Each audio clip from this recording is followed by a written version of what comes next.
బస్సుల్లో ఒకప్పుడు సిటీ బస్సుల్లో ఏంటంటే ఆడవాళ్ళు మగవాళ్ళ సీట్లో కూర్చోడానికి వెనక ముందు ఆడేవాళ్ళు, మగవాళ్ళు ఎవరైనా పక్కన కూర్చుంటే దూరంగా జరిగేవాళ్ళు.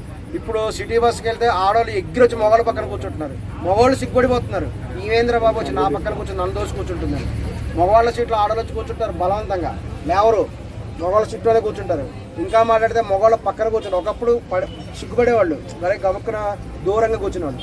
ఇప్పుడు ఏదైనా మగవాళ్ళ సీట్లో కూర్చుంటారు, మగవాళ్ళ పక్కనే కూర్చొని కొంతమంది మగవాళ్ళ ఒళ్ళో కూడా కూర్చుంటున్నారు. ఇటువంటి భయంకరమైన పరిస్థితి వచ్చింది.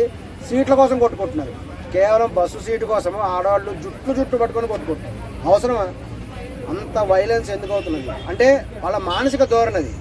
అంటే వాళ్ళ యొక్క ఆడవాళ్ళ మానసిక ధోరణి మారింది. కేవలం ఒక సీటు కోసమే జుట్టు పట్టుకొని కొట్టుకున్నారంటే దానికంటే విలువైన దానికోసం ఇంకెటువంటి పనులు చేస్తారు. దానికంటే విలువైందంటే ఏంటి? అనేకం. ఇంకా లవ్ అయితే లవ్ అనేది విలువ, లవ్ ప్రేమే విలువైనది. ఆడవాళ్ళకి విలువైనది అంటే ప్రేమే. అంటే బంగారం కోసం ఏమైనా చేస్తారు. అమ్మ నాన్నల కంటే విలువైనది ప్రేమ అంతా అయిపోయింది. దానికి కారణం ఏంటంటే అనేక కారణాలు కనబడుతున్నాయి. ఏంటంటే ఈ యొక్క వివాహం అనేటువంటిది లేట్ అవ్వటం. ఇదివరకు ఏం చేసేవాళ్ళు అంటే చిన్న వయసులో వివాహాలు చేసేవాళ్ళు. వాళ్ళకి చిన్న వయసులో వివాహం చేసేవాళ్ళు, పెద్ద మనిషి అవ్వగానే అత్తమామ దగ్గర పంపించేసేవాళ్ళు.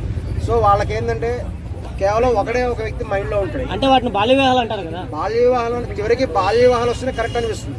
బాల్య వివాహాలు ఎంతవరకు కరెక్ట్ అంటారు? మీరు ఎంతవరకు సమర్థిస్తారు బాల్య వివాహాలు? వాళ్ళు అన్యం పుణ్యం తెలియని ఏజ్లో వాళ్ళకి పెళ్లిళ్ళు చేసేసి అంటే కాదు. బాల్య వివాహాలు నైతిక విలువల ప్రకారము అంటే చట్టపరంగా విరుద్ధం. ఇప్పుడు చట్ట ప్రకారం విరుద్ధం. ఎందుకంటే చట్టం అనేది మారిస్తే మారిపోతుంది.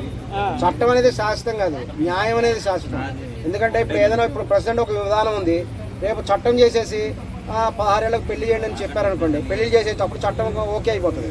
బాల్య వివాహం అనేది ఎక్కడ ఎఫెక్ట్ అవుతుందంటే ఇదివరకు ఏంటంటే ఆమెకు చిన్నతనంలో ఉన్నప్పుడే తగినటువంటి వాడిని చూసి వివాహం చేసేవాళ్ళు. పేరెంట్స్ కంటే పెద్ద అవన్సుమని తెలియని ఏజ్ కదా అది.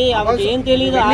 కాపురానికి పంపించలేదు వాళ్ళు. అంటే అప్పుడు ఉండేవి కదా 12 ఏళ్ళకే కాపురాన్ని పంపించి 13 ఏళ్ళకే పిల్లల్ని కంటే ఆ విధానం లేదు.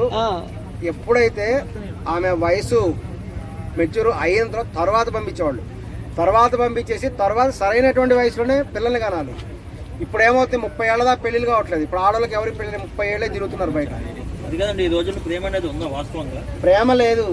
ప్రేమ ఉందన్నారు. ప్రేమ అంటే ఒరిజినల్ లవ్ లేదు, కామం అయిపోయింది, కామ పిశాచులు అయిపోయింది. అది మోసం సిస్టమ్. వాడుకోవటము, ఎవడు అవకాశం ఉంటే వాళ్ళు వాడుకోవటము. అమ్మాయి 4 5 6 తిప్పుకుంటుంది. 4 బాయ్ ఫ్రెండ్స్ మెయింటైన్ చేస్తున్నారు, 4 అంకుల్స్ మెయింటైన్ చేస్తున్నారు, చంపేస్తున్నారు.